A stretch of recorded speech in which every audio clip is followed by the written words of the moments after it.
Hey everyone, ShaperTuber here and welcome back to another video. In today's video, we are going to be looking at the stages of video editing. Every YouTuber's favorite discipline, am I right? But before we get into the video, I just want to give you guys two disclaimers. Disclaimer 1, this is not a tutorial or an in-depth tutorial on a specific software. If you're looking for, how to use specific software like Vegas Pro, check out my other videos. I'll leave them linked in the description below.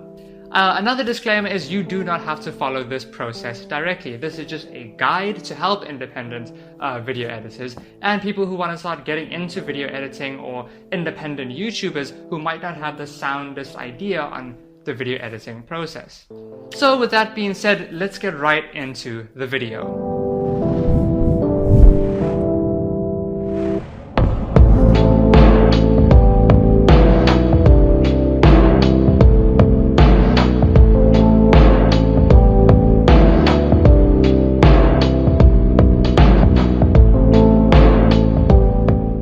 So the first stage of video editing is called the logging stage, or as I like to call it, the organization stage.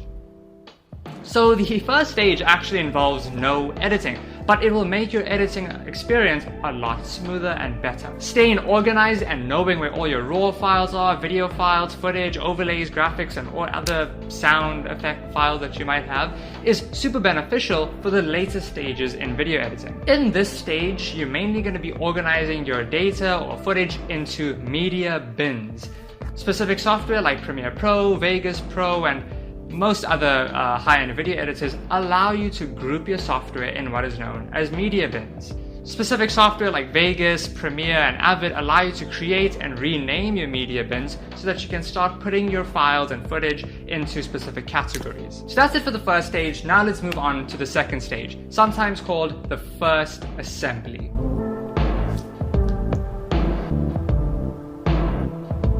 This stage is sometimes called the sketch or the draft. During this stage, you're not going to be worried about fine-tuning and fine-cutting your video. You're just worried about actually getting all your footage onto your timeline. During this stage, you'll be laying down your main footage and video files like your A-roll media, and actually start linking and syncing your audio to your A-roll media. A-roll media is basically the foundations of your video, and it's the most important part of the video. For example, the footage you're watching now consists of A-roll media, and all the A-roll media is simply all the footage where I'm speaking in front of the camera. B-roll media would be all the footage, clips, and overlays that will be put on top of your A-roll media. Normally, B-roll media is put much later on into the video editing process, so we can forget about that right now. Like I said, you do not want to worry about cutting your video down to perfection or adding any visual effects during this stage. You really just want your timeline to be filled with your A-roll media so that it syncs up perfectly with the audio, and if you have a script, making sure that your video flows and follows the script. Now that you've got all your A-roll media onto your timeline, we can move on to stage 3. Stage 3, as I like to call it, is the rough cut. During the rough cut, you'll be focused on trimming your video down to size, getting rid of any unwanted clips, black space, or any clips that you've seen that's unnecessary or you don't want to be in the video. The rough cut involves cutting down all your clips and compiling the main video content. Cutting the clips down to its correct size will make later stages of video editing much easier. You don't want to be color grading and masking and adding keyframes and animations right now, because you don't want to get to the next stage and realize you have to reorganize and redo everything. So the rough cut mainly focuses on laying the foundations for compositing and effects editing. I like to think of it like this. The main goal of this stage is to make sure there's continuity within your video.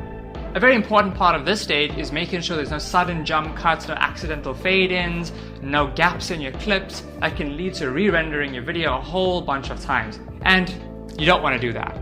So while you can, make sure your rough cut is ready for stage 4. Talking about stage 4, we have the fine cut, or the compositing stage. This is probably everyone's favorite stage because it's the most fun. However, it also takes the most time and in-depth knowledge of your video editor. During this stage, you'll want to composite your video, which is basically a fancy way of saying grabbing clips and graphical elements from different sources and compiling them into one harmonic video. Color grading, panning your clips, adding masks, interpolating your keyframes, adding more animations is vital to this stage of the process. Well, I mentioned in the previous stage that there should be continuity within your video. Well, you'll be achieving that through the use of transitions and other graphical overlays in this stage. You might have decided to add sound and background music in the previous stage. So in this stage, you'll be adding more sound design, or you might want to edit the sound design you previously added. Making sure that your sound design and your background music has the correct properties so that it's not overpowering or distracting your viewers. Most videos out there and most tutorials that focus on video editing usually focus on the compositing stage. So you will not struggle to find resources in helping you learn how to composite your video. Heck, I've even got some on my channel, so go check them out after this.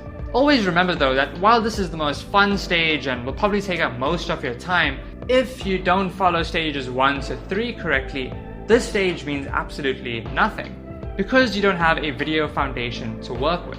But if you followed stages 1 to 3 faithfully and you've done some video compositing, you're now ready to actually export your video. And this brings us to the final stage of the video editing process, sometimes called the final cut, or as I like to call it, the rendering stage.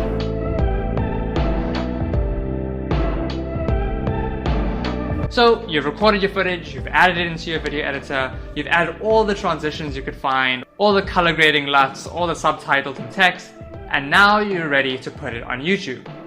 Depending on the software you're using, your output settings or rendering settings might look slightly different, but they're quite standard across all video editing software. Vital to this stage is making sure your resolution, frames per second, encoding method, and other output settings are to your liking. And when you're ready, you just click render. So if you enjoyed this video and learned something new, please make sure to subscribe to the channel and drop a like on the video.